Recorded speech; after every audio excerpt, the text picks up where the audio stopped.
Society on BCTV is supported in part by the Highlands at Wyomissing.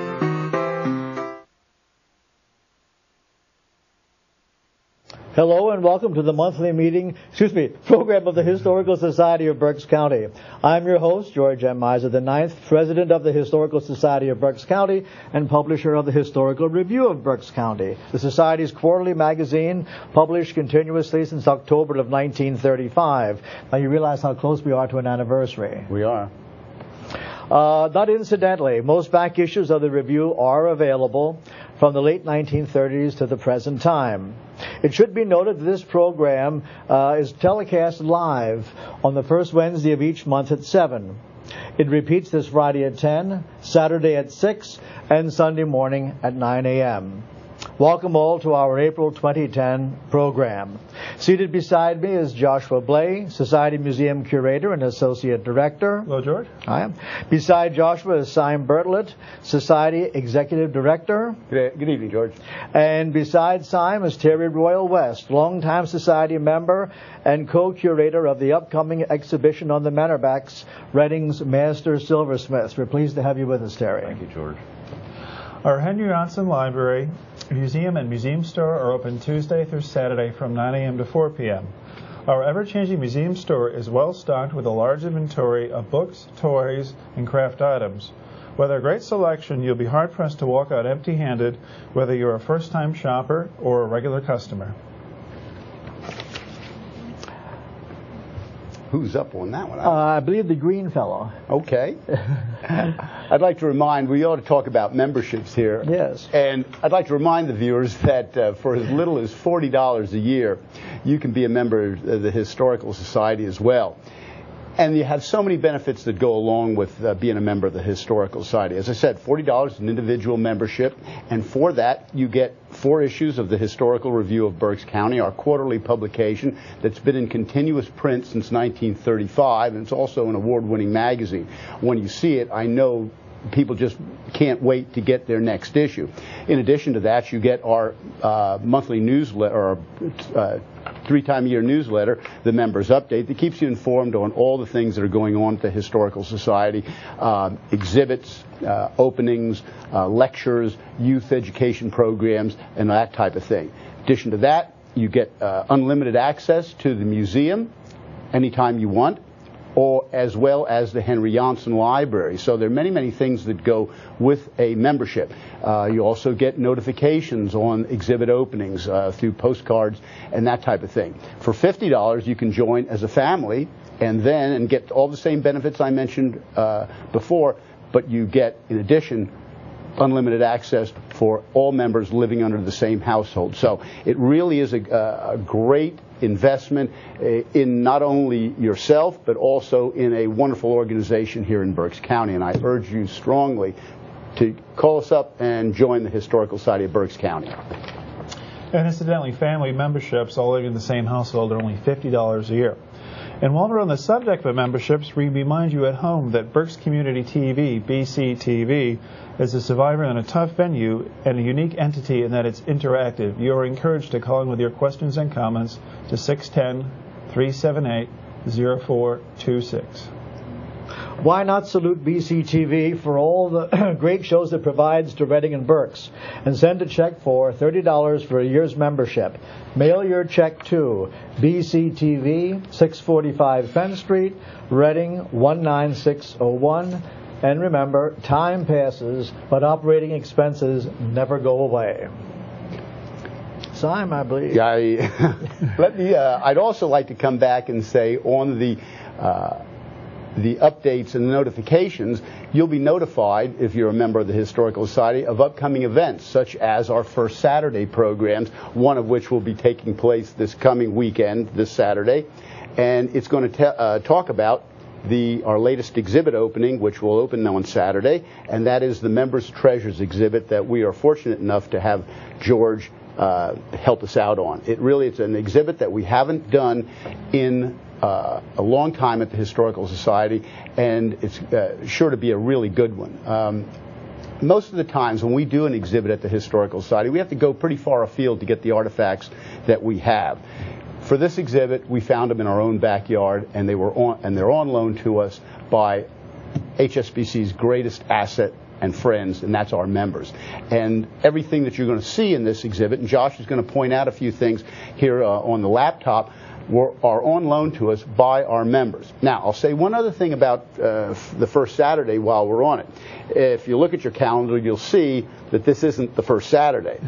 It's the second Saturday. And because this happens so many times during the year, we have decided with the commencement of our 2010-2011 series of programs that happen on Saturdays, we are going to be moving first Saturdays to the second Saturday. So we shouldn't, and I'm not saying it's not going to happen, we won't get in conflict, but generally speaking, all of the first Saturday or the second Saturday programs will occur on time, because, you know, there's been things like holidays that we are closed on the first Saturdays, and so to make it a little bit easier, we're moving them to the second Saturday. But Josh, why don't you show us some of the things that we have got for the Members' Treasures exhibit? Really, they are really wonderful. Sure. As Simon mentioned, this is entitled Members' Treasures. We put a mailing out to our members last year, and we held two. We planned to hold 3 Discovery Days, but the last one got snowed out. So we had 2 Discovery Days, and then Simon and I went out and saw some people, and some people contacted me afterwards. But we're just about all set for our opening on Saturday morning. A few of the things have yet to be hung, but I went around and took some images this afternoon in preparation for the TV show. It's kind of interesting. We probably had about 60, I would say 55, 60 people show up with their collections, some people with one thing, some people with maybe a dozen or more things. But it's sort of interesting to see the categories that sort of developed. Well, we didn't really try to develop them. And the first case you come in, as you come into the room here, turned out to be souvenir china and other souvenir items, more or less. And these are some items here. George, I'm sure, can chime in and help me along with some of these as we go through these. But use my mouse pointer here. These 2 items on the left, these are souvenir items from the Neversink Mountain Railroad. And as you can see in the back, we have a picture of the route of the Neversink Mountain Railroad as well. That's a splendid map. Where did you get that? I don't know. Oh. You. Oh. Right from the passing scene. Excuse me. To go along with the 2 souvenir items from the Neversink Mountain Railroad, we have this white picture on the right here, which is from the Neversink Mountain Hotel, and also we have from the Neversink Hotel itself, we have this, I think it's a sugar bowl, isn't it, George? I believe it is. Yeah. And that comes from our esteemed host here. Yeah, someone visited the site after the fire in 1905, and they were rooting around to see what was lying there, what they could take for souvenirs, and they found that silver sugar bowl, whatever that is, lying in the ashes. They picked it up, and that was in the same family from 1905 until about 1960 when it was passed on to me. But it says Neversink. It's engraved in there. Right where the mouse is here. It's a little hard to see probably on your TV screen, but it says Neversink right there. And of course, we have some other souvenir china. This is from the post office, where the present post office is right now. According to the passing scene, there were 8 or 9 other locations for the post office prior to this one, but this one stood until the 1930s, until it was knocked down and replaced with the present post office, which is still there. One of the most handsome of Berks County's public buildings. That was an extraordinary building. The people in Washington got the word that Reading was a Dutch town, so they provided us with a Dutch architecture building, and that's how we wound up with that unusual post office. One of the cute stories is it was nearly finished when someone finally realized that they had made no provision for central heat, so it had to be retrofitted more or less in the last several months of construction. That was a very, very handsome building. When was that built, George? In the 90s. 1890s? Was it, let me think, but about 93. It was built about the same time as Girls High School. I've got the date. You can see the lower part of that label right there. You'll be able to see the date in the exhibit itself. Okay, and the interesting, let me see, what am I saying? Oh, that was one of the most photographed sites in the city of Reading, because every time there was a high school yearbook picture, whenever the firemen, they always stood on those steps, because pictures were taken late in the day, and that faced due west. You can always recognize it because of the unique those pillars right here. Yeah. And we also have some items from the pagoda. This is original lion's head from the pagoda itself, and that's a souvenir plate from the 1970s. And of course, you can't have one mountain resort collection without the other mountain resort collection. This collection comes from one of our longtime members, Corey Krupe, who has collected a lot of stuff on the Mount Penn resorts. There are a bunch of material. I didn't realize how much was out here. This key here is permanently attached to the plate. It's not loose at all. So there's a lot of items there. This here is from the Mount Penn Tower itself. It's a little matchbook holder.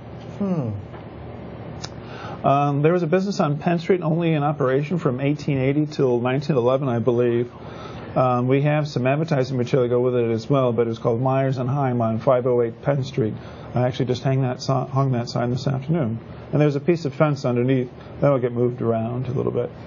This was just brought to us. It's a exact twin to the weather vane on top of our main building, but this was made by Rempis Ironworks, and another one of our members and also board members loaned us a piece of Rempis fence work.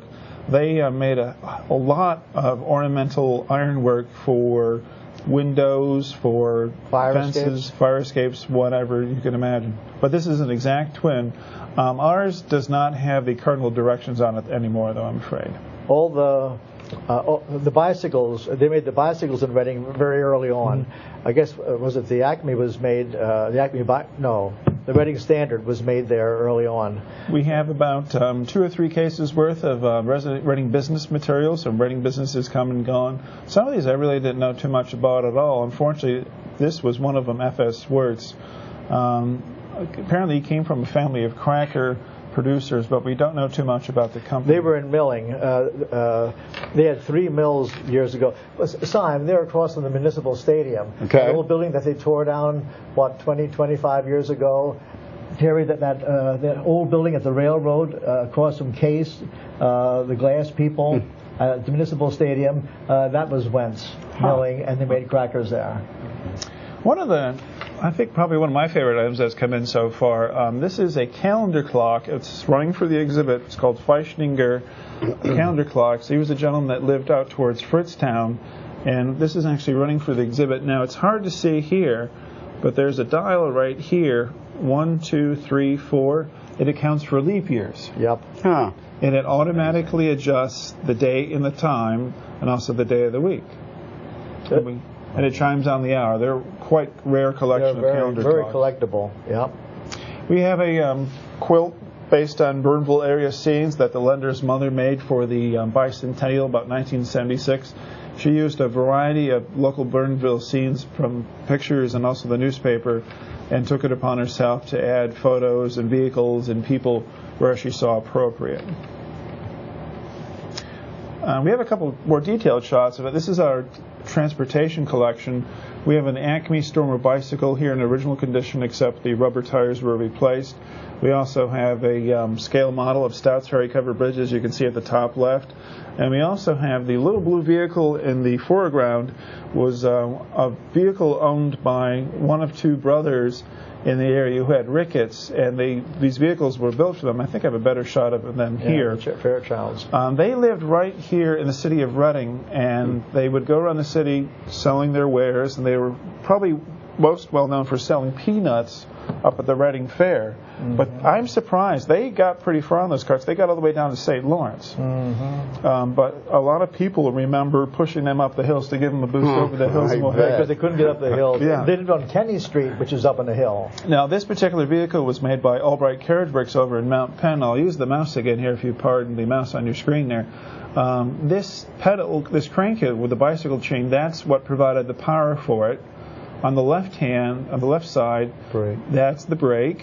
Sorry, that's the steering. That's steering, what I've heard.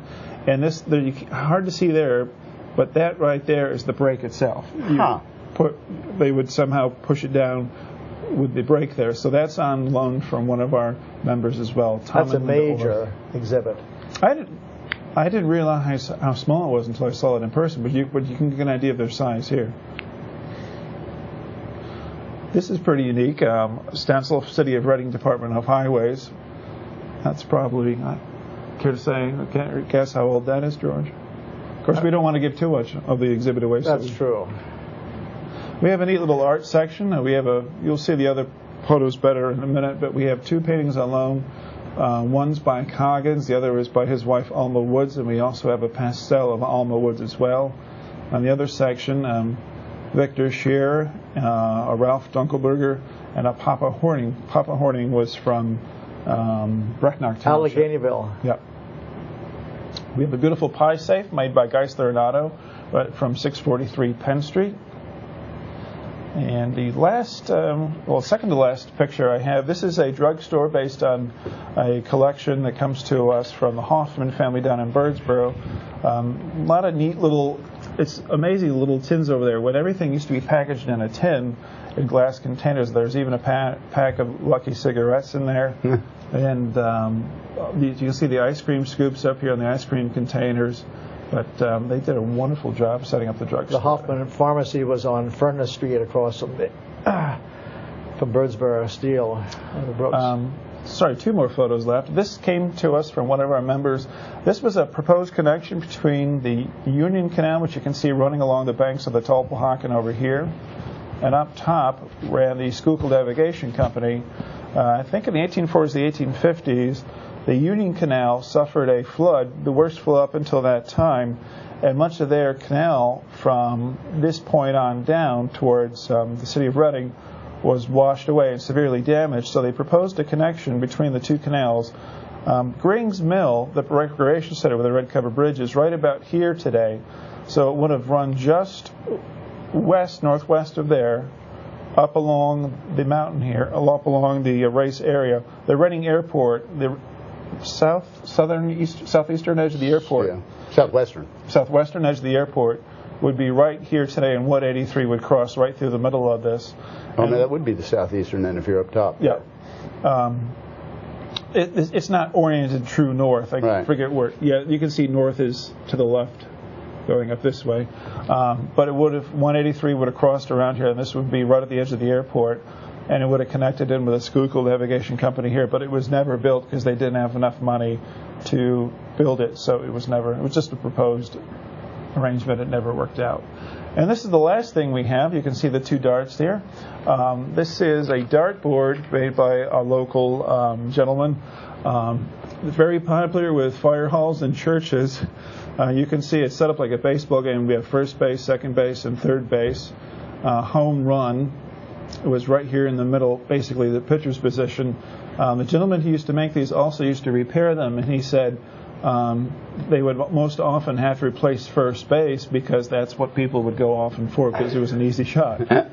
But there's a funny story that goes along with it. The way you play this, you play it in a matter of innings like a regular baseball game. But if you would be drinking at a bar or a fire station, what have you, by the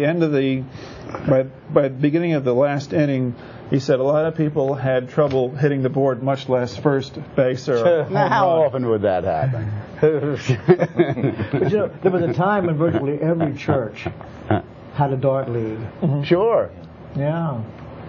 So, but the exhibit opens, as Cy mentioned, the exhibit opening is going to be part of our first Saturday program this coming Saturday at 10 o'clock.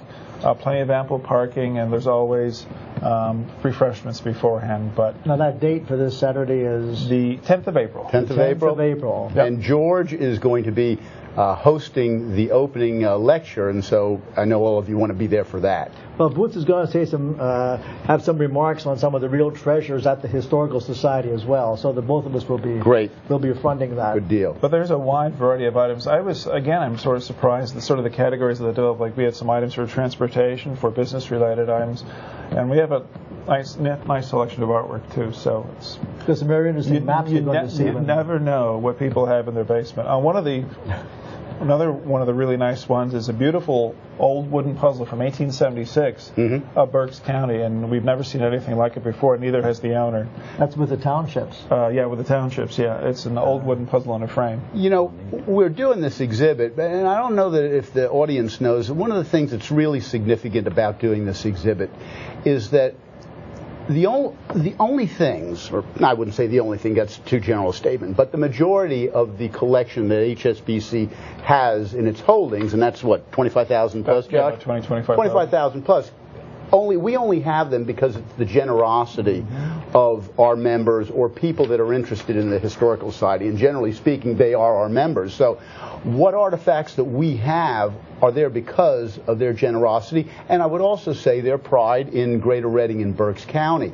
And it's that pride that allows the Historical Society of Berks County to be the official historical society and the preserver and the keepers of the historic legacy of Berks County. So we really feel very close to our membership because they allow us, to assume that responsibility, and we're very proud of it, and we take it very seriously, and we thank them all for allowing us to do that. So, like I said, this is just a little bit of a microcosm of, what we have in our holdings, and based on, again, our members. So, anyway. Very good. So that's the second Saturday program will be this coming Saturday, the 10th, and that starts at 10 o'clock. 10 o'clock. 10 o'clock refreshments, light refreshments, start at 9:30 before the opening. Open to anybody with an interest. You bet. You bet. I think we have, let's see some slides. Okay, these are slides that were taken, some of them, a long time ago. You recognize that format, the square format of the days of the Instamatic cameras. Oh. The 424s and anyhow, that's the building that stands at Chestnut and Orange. Now we're going to go back in time. That building still stands, but now we're going to go back in time to see what preceded that.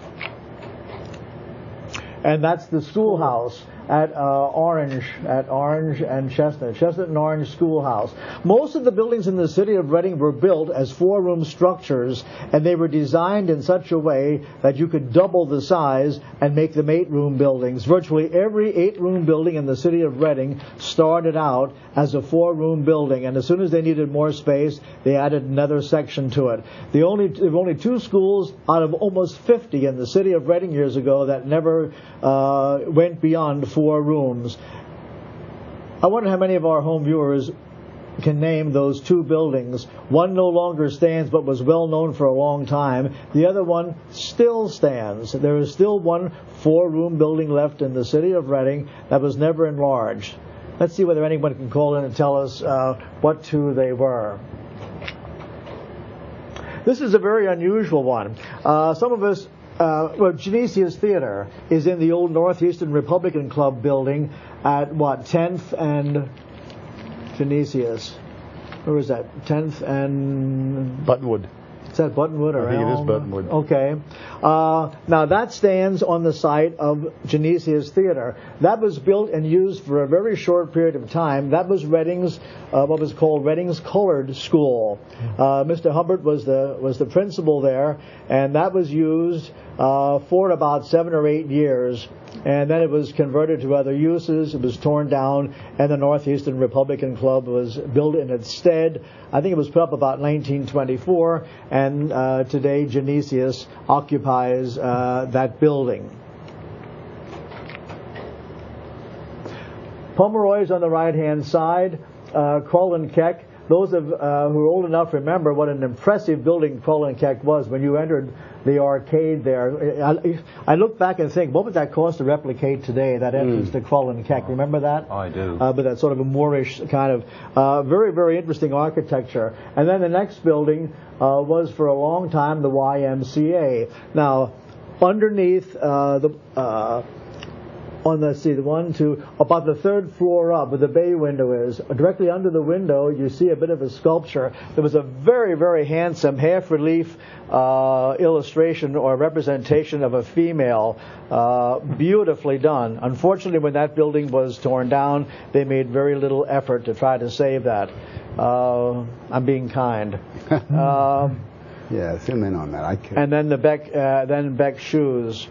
Of course, those buildings were all torn down to make way for the bank building that later occupied. But that was a very, very handsome piece. I have a close-up on one of my slides at home that I took with a telephoto. It was like half relief of a woman's face. Very handsome. Okay. What does that say there? Underneath the bay window, it's the ghost of the letters have been taken down, but it's something store. Learner's store? Oh, Learner's shoe store. Shoes? Oh, okay. So it's right next to the Beck shoe store. Yeah, as a matter of fact, that site at one time had a bank years back, torn away when they enlarged the Pomeroy business. Those were taken quite some time ago in the days of the Instamatic cameras. Oh, that's that same building. Let's go back.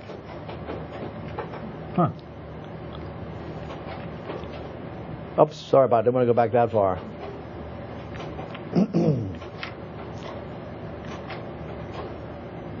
Yeah, that's with the Reading YMCA. Jerry, what was his name? Jerry Edwards was such a well-known director of the YMCA for so many years. As a matter of fact, in a long time back, there's the bank on the right-hand side of it. You see the bank building? And there in the bottom, for a long time, there was a harness maker in there. There's a wonderful old picture from about 1870 that shows a life-size wooden horse out front of that harness maker's place. We're on Penn Street. This was Reading's first toy store. Isaiah Rambo, 630 Penn Street. Confection and toys. That's the place you always went to buy your black powder for the 4th of July.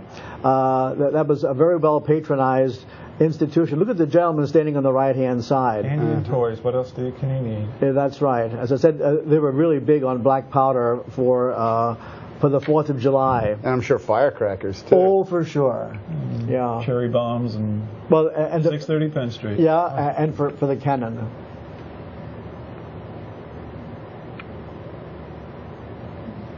Rambos were in business for a long, long time. In the last years that they operated, they went into the 1930s.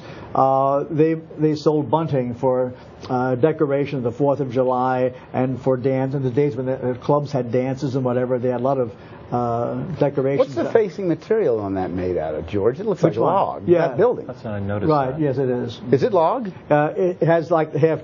Man, look at yeah, the size that's of like those. half plank. Right, it's what it is. Big timbers. Yeah. But look at the size of that gentleman on the right-hand Oh, side. yeah. Whoop, what's the demo?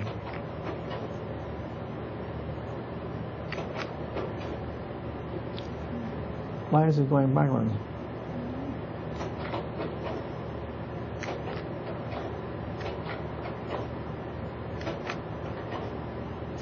Quick review.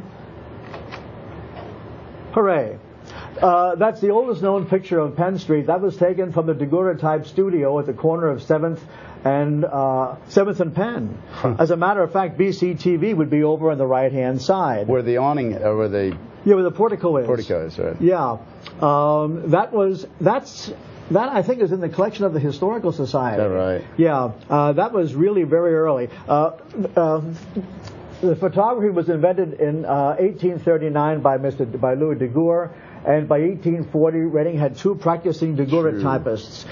In case you're wondering about some of those strange reflections, you're really dealing there with a copper-plated plate, and it's like trying to photograph a mirror. Now, over on the right-hand side, about midway, is Mr. Getz, who printed what became the Reading Times later on. That was a printing place. And notice in those days, let me see, you see, a lot of people couldn't read that well, so they put things out front that were symbolic of what they sold inside. There's a clock, a big watch, that you can see on the original. It would be on the right-hand side of the street for a watchmaker, but there were a lot of those interesting old signs that were very symbolic of that which went on inside. What's the time period of that? Civil War. Yeah. That's amazing. Well, we have... we're at 8th and Penn. Yeah. As a matter of fact, this building still survives that you see on the left-hand side. That was built as... let's see, Penn National Bank. That's a bank? Yeah, that was built as a bank building, and it was built inspired by Carpenter's Hall in Philadelphia. Yeah. You know, Gerald Hasbrook, the well-known teacher, was a clarinet teacher. His dad was president of that bank. There was an old bank building there. They tore it down. They put that thing up, and within a matter of months came 1929. Uh-oh.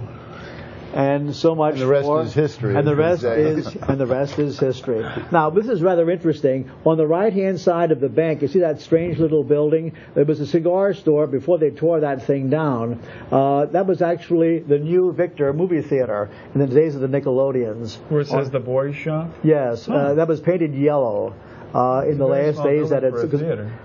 Well, you know, the Nickelodeon theater. Sometimes they had 75 seats. And a lot of them seats were folding chairs. And there we see the bank building as it appeared, very early on, and then the American store next door.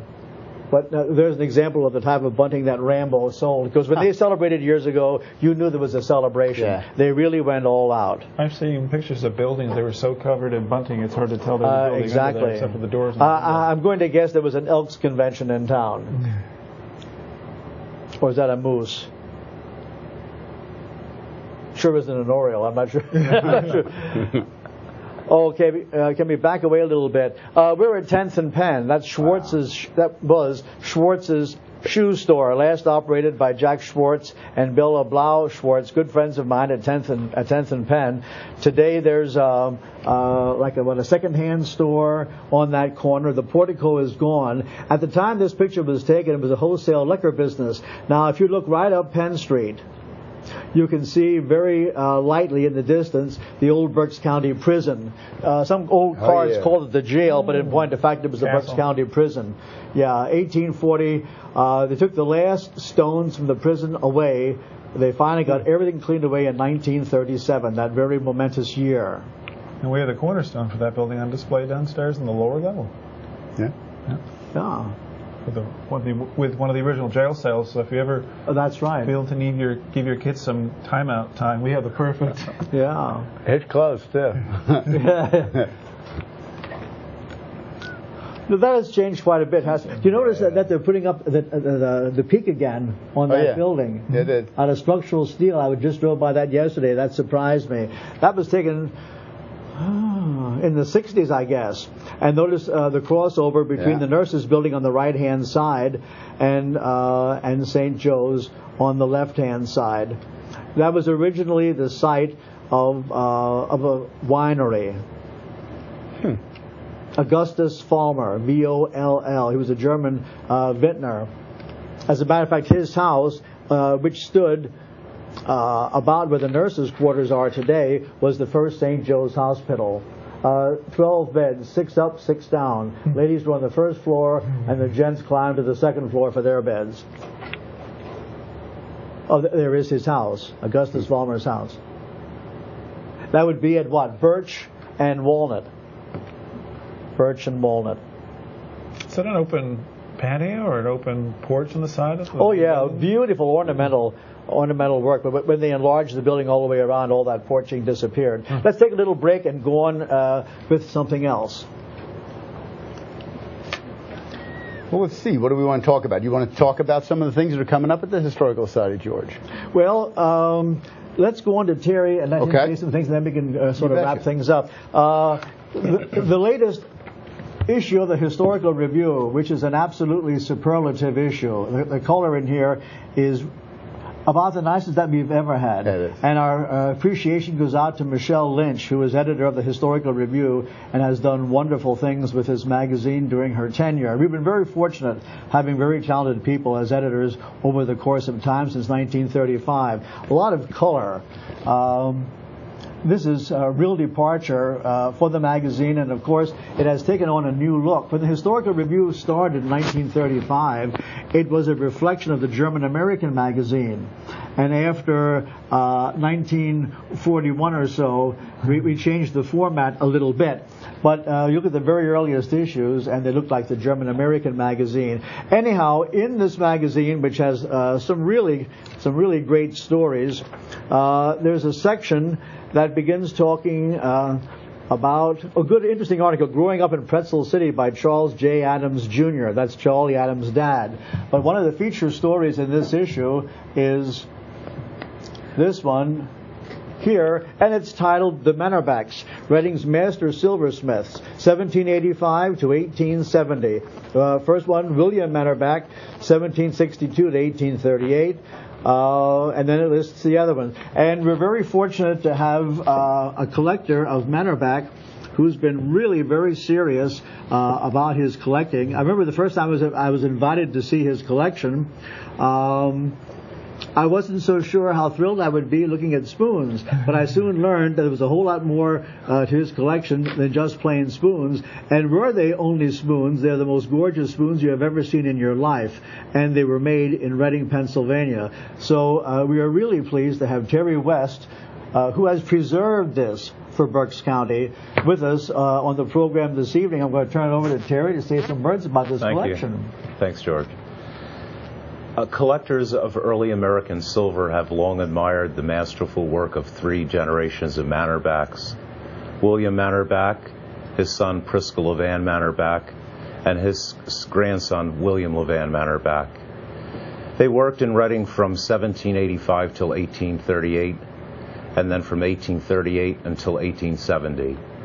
And I have some slides that focus on the nature aspect of what they were doing.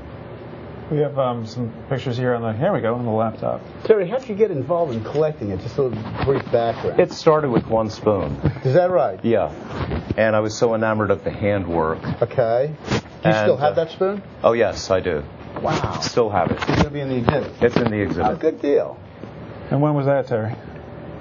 The spoon that I got? Yeah. About 10 years ago. 10 years ago, okay. 10 years. Prior to that, he was a premier postcard collector of Reading and Berks goodies. Oh, is that right? Yes. Okay, well, that's a different story. Okay.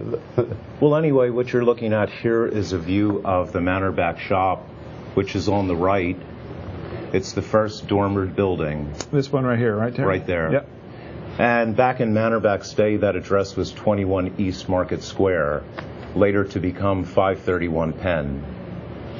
It was removed from the square about 1871 by Joseph Mishler. This is an apprenticeship record for William Mannerback. He apprenticed to the French silversmith Anthony Garin August 1st, 1780, for a period of 3 to 5 years. It's amazing that has survived. Oh, it is. Think about that. Now, did he apprentice with him in Philadelphia? Is that what the article said? Yeah, and then That's right. Okay. And then after his apprenticeship, he came to Reading in 1785. Okay. Anyway, the thing that we really want to focus on in this exhibition are his nature motifs. And as you see, this is an owl, beautifully done. That's actually the foot of a teapot. So there was an environmentalist attitude or appreciation for the forms of nature within that. Were the Mannerbacks unique to this study or this focus on the forms of nature in their silvers, or did other ones? There were other makers that did, but the Mannerbacks seemed to use them frequently. Okay. More so than other makers. Did they perfect it more than other makers? Would you say? Absolutely. Okay. This is our logo for the Historical Review, the spring issue. This is a bird motif on the back of a circa 1790 tablespoon. Beautiful Germanic-style bird. You haven't seen any distal finks they ever did, have you? Not yet. I guess this is the closest we're going to get to it. Okay. This is an acorn finial that's on top of a water pitcher that's on loan and in the exhibition. Cast and then probably finished off with some chasing work. What is the chasing work? Tell me. Chasing is when they add extra silver to it to give it just that extra effect. Okay. More luster or? More grain to it, more luster, deeper relief. Okay. This is a cast handle from that same water pitcher, and it's in the form of an exotic bird motif. I think it's really easy to see when you look at it. It looks almost like, as Syme said earlier, a parrot. Yeah. Look at the, it's amazing that when you consider, how big is this, would you say, from maybe at the top of the handle to about this point? Because these are really close-up shots. Well, that water pitcher is 13.5 inches tall, so I'd have to say somewhere around like maybe 7. Okay, 7 inches, yeah, okay. Easily. Wow. That's a ram head off of a sugar bowl, that covered sugar bowl that is from about 1870 25. And it's very much the empire influence, the French Empire, Napoleon's trip to Egypt, coming back with all of these wonderful ideas. Rosetta Stone. Really. Rosetta Stone, etc. Yeah. There's a side view of that sugar bowl, and so that's probably only about an inch across there. Oh, at least, yeah. Yeah. Absolutely. And that's from the collection of Polly Allison DuPont, the other curator for this exhibition. There's the finial on the top of it. It's a rose finial, again cast with some probably light chisel work and some chasing. This is really unique. I had heard about this piece about 10 years ago, and I was told that it was the ugliest thing that people had ever seen. And then when I finally got to see it, I thought it was absolutely enchanting. It was described by the original owner as a rooster finial, but really I think it was a case of mistaken identity. What sits on the eggs, I believe it's the chicken. And again, it's a cast piece. It's about 1.5 inches by 1.5 inches. Cast, chisel work, and again some chasing done to it, but in remarkable shape. It's actually came from it's a conversion piece. Its life started out, the body of it started out as a teapot that was shelved, and then probably 10-15 later he changed it into this egg coddler. And American coin silver egg codlers are extremely rare. I think there are only like a half dozen known. Now, how did you find that out? Were the records, or I mean, what happened was I tracked it down to where it ended up today, and I got to talk to the original owner is deceased, but I got to talk to his wife, and they took it to Winterthur Museum, and they did an X-ray which revealed the plug where there would have been a spout. And I believe this was going to be a companion piece to the coffee pot at the Reading Museum. It's that same oblong, bobulous flavor to it. When you look at the work of Mannerbach, now a lay person like myself, really couldn't tell me. Or you take two silversmiths. You take the silversmiths of Philadelphia, you take the silversmith Mannerbach. Right. And you put them on next to each other. I have heard when you look at the furniture work, they always say that there was a bit more of a refinement, maybe because Philadelphia was a more cosmopolitan city. Absolutely. Than Reading was at the time. But how does this work compare? Is there more of a naive quality on the workmanship? I'm glad you brought that up. It's an issue that I think people have questioned, thinking of Mannerbach as being provincial, but really essentially what you have is a Philadelphia-trained master silversmith by a French master silversmith. So it's really a Philadelphia silversmith who happened to be entrepreneurial and relocated to Reading. Because there might have been, the market might have been congested. That's right. Down there, more competition. There were more people striking out. Okay. So there was money in Reading because of the iron and steel. Okay. Because of the iron. I think it was an auspicious move, no doubt about it. Plus, we think a homecoming. Yeah, okay. This is from that same egg coddler. Again, it's the focus on nature, and it's cast handle in the form of twigs with, again, chisel work and chasing. I think absolutely exquisite. That is the spout from the coffee pot that's from the collection of the Reading Public Museum. Just astounding. It is. Look at that. And that's in the exhibition. The Reading Museum was so kind to loan it to us for this important American silversmith exhibition. That's the lid to it. It's a domed hinged lid, and it's a really interesting design element. It's an applied oak leaf with an acorn finial, and I've looked at thousands of pieces of Philadelphia silver and American silver, and I've yet to come across another work with that oak leaf on it. Absolutely breathtaking. It is. And again, nature. Yeah, all the there way it is. through. It's not a newly conceived idea. It was going on 200 years ago. Let me ask you this: when you look at you collectors, when you look at the Mannerbachs, you have pieces that start from the earliest Mannerbachs and then proceed up. Do you see a refinement that comes along, or do you just notice that the first Mannerbach? Tell me again his name. William Mannerbach. William Mannerbach. Naturally, when he first started off, his skills weren't as honed as they were towards the end when his sons came along, their apprentice skills. But do you see a transition from the early pieces to the later pieces? Absolutely. I think the very early pieces had a sort of an awkwardness to them. Okay. But I think in a matter of 5 years, it was just sheer perfection. He obviously was a very fast learner. Huh. You know, the most astounding aspect of this whole collection is the remarkable condition of items that are that old. I remember the first time you showed me spoons, you would have sworn that they were made last week. That's right. It's amazing. Unbelievable. Just They were in amazing. somebody's drawer in somebody's chest for that length of time, from the 1700s. That, to me, is absolutely remarkable. Yeah, pristine, and I know you've mentioned that so many times. I just can't believe That's it. the thing That that you're they're as really... old. When people see these things, they won't believe how old they are because they look brand new. And That's it's right. remarkable. And you know, well, you know, everyday implements like spoons, you know, teapots and things like that would have gotten used and maybe worn. He made so many other things. Tell us about the other, not only in addition to eating utensils or Swords. There are 200 items on loan, 40 different forms which comprise coffee pots, teapots, salt cellars, the egg coddler, spurs, stirrups, swords, Masonic mark medals, a very rare item. It's an American coin bleeder signed inside the case by Mannerback.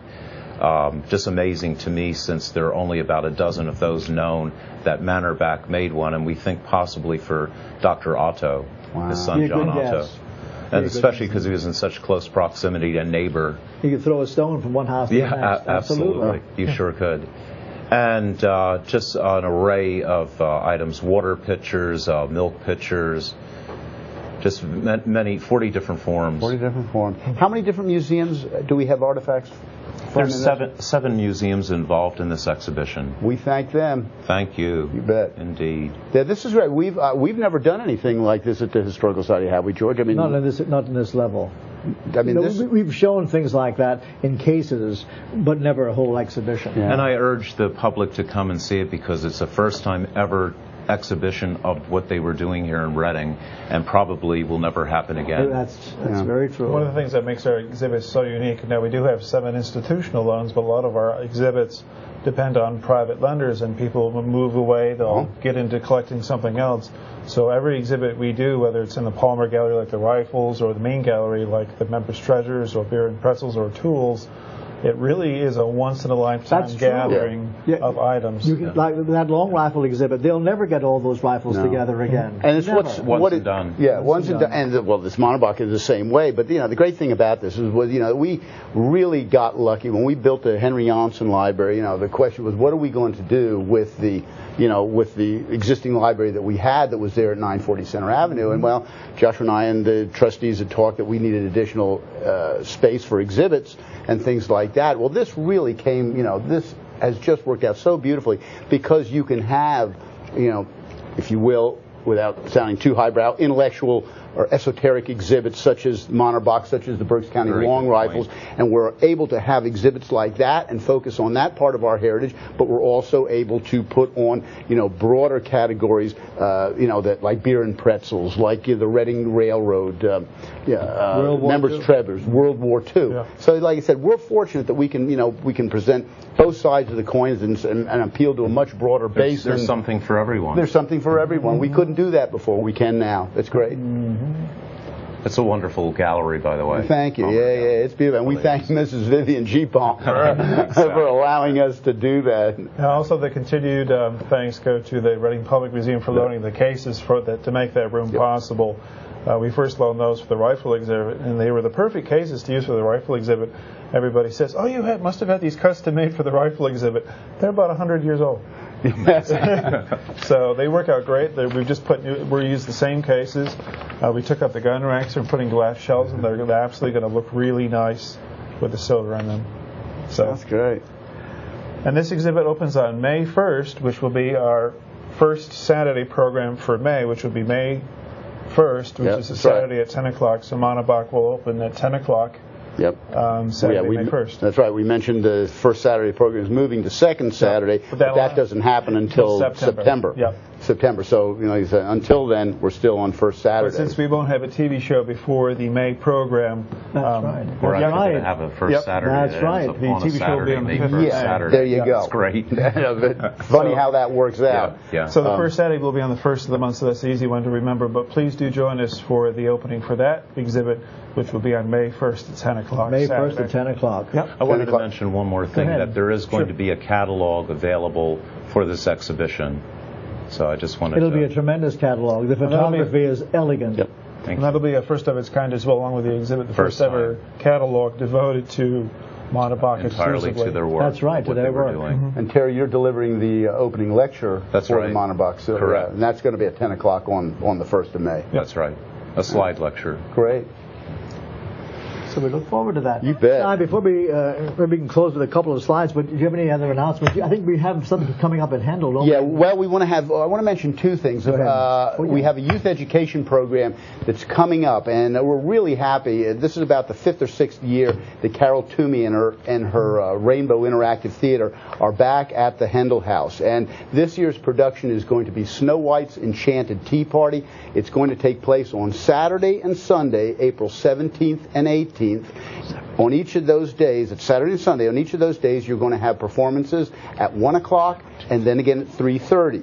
Okay? And again, it's at the Handel House at 746 Center Avenue, directly across from Center Park. It's part of the HSBC's youth education program. It's suitable for children 5 years and up. They must be accompanied by an adult. Okay?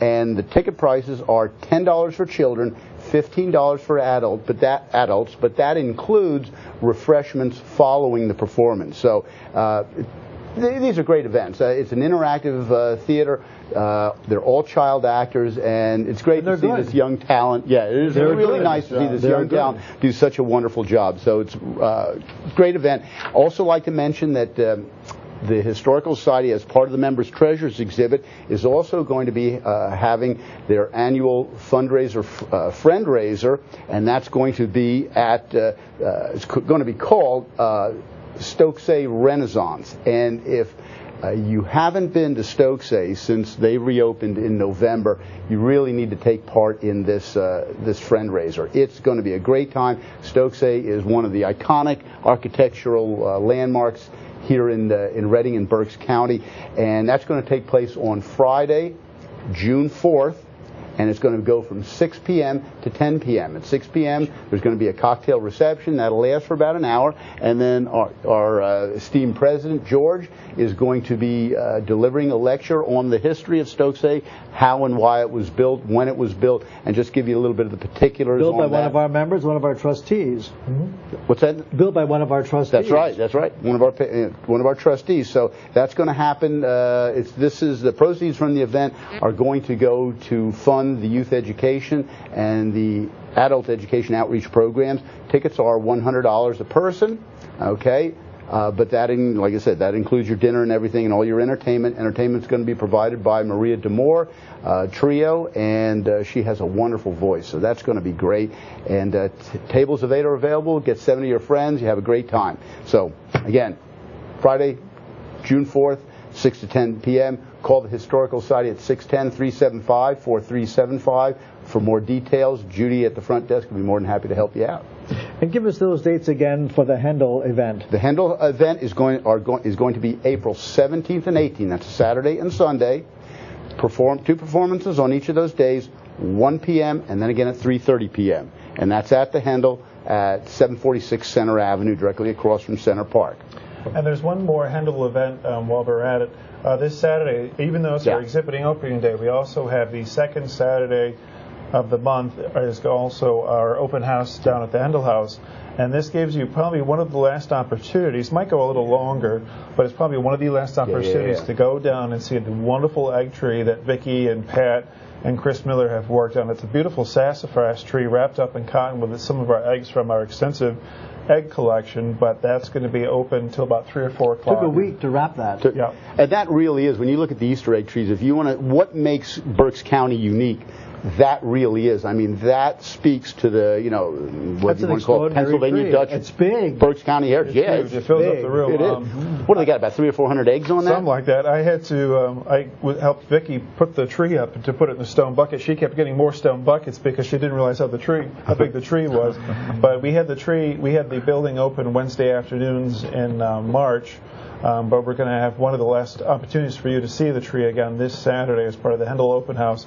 So after you've spent some time with us for our exhibit opening, take a walk on down to the Hendels. Weather's supposed to be clear on Saturday, so take a walk on, see the beautiful Hendel House and also the egg tree. Get some good pictures. Yep, And I've got some pictures. Yeah, good. How many, Josh, before we go, how many Easter eggs do we have in the collection? Do you remember offhand, approximately? Yeah, it's maybe a lot. 400 or 500, if not more. We have a lot. We have a lot because they were saying on this one, we're able to run, I think Vicki said, about 3 years where the theme of the eggs will be different. This one this year is a little bit more recent. It's from the 1930s to the 1950s, I think Vicki said. I think the one last year, that was the very old ones. Yep. And so, like I said, we can span a couple of different shows. So every year when you come, it's going to be a different theme. It's very exciting. So Yes, ooh, you had to do Biggest it. cotton wrap tree in Berks. it looks like we got 2 minutes, so maybe we can get a slide or two. Well, can we get a slide or two in? We can go back to the slides, please. Okay, it's St. Joe's. Mineral Spring Park. Building was built in 1812 as a hosiery mill. There was a water wheel, of course, and the water ran beneath the place. As a matter of fact, there was a time when I can remember when I was very young where the water actually ran beneath the porch. That is Rose Valley Creek. And that was taken back in the 60s, I guess. Now, that's that same building. We can pull away a little bit. At one time, that was a Reading water reservoir. That water was saved, and there were two reservoirs up there. This one and the other one would be under the Lindbergh Viaduct today. There were Reservoir 1 and 2, and that's that same mill. It was only used for 2 years. People used to flock to that thing to see the water wheel work and the machinery go. They took it out and it was converted to a hotel about 1814 and remained a hotel for 100 years. We had presidential visits to Berks. Wow. They used to have political events up there. Over on the right-hand side was a building, by the way, that dated back to the days of the Hessians up in Hessian Camp, and there were also band concerts in the large open pavilion on the right-hand side. Today, of course, that dam is gone, and as a matter of fact, if you can pull back again, you can see where the waterfall, but the spillway was. Look at the size of those gentlemen, so you can see the size of that dam at one time. But that actually supplied water for the city of Reading. Reservoir, that goes way, way back.